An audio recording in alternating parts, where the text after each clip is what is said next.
Your name? Wendy. Okay, Wendy. So, Wendy, here's your tempo, and look at that ball, Wendy. You went back, and the club came down, and you got it right over my net. So, that wasn't the sole goal of this mission, but you made contact. That was pretty decent, and straight contact, right? So, what I like of your setup is the club head is levelly grounded. The club face is at a 90-degree behind the center of the ball, which is great. The club and ball are in the middle of your stance, and for an iron, which is the club that you're using, a 7-iron to be precise, that's perfect. Body alignment, feet, hips, and shoulders are lined up in a complementary manner alongside the club face. It's just stance a little too wide. You want to be more shoulder width. You tend to have your feet a little too far apart. And just be a little more on the middles of your feet, as I mentioned, as opposed to on your heels. So you're in a more stable athletic position, right? Because you're in that position, you can support a turn of your shoulders on the way back. We're going to watch that now.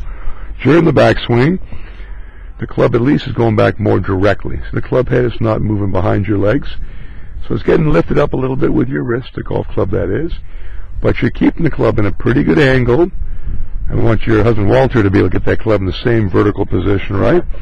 And you're still focusing on the ball, which is important. And on the way back down, the club drops back down, the club head gets towards the ball, and you make good contact.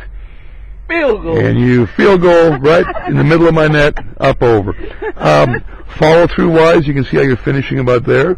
You like that golf club just to extend out and maybe even fold up a little more, so that allows your lower body to follow, right? Okay. But that was more of a kind of a half swing anyways, and you achieved a pretty good result and balance considered.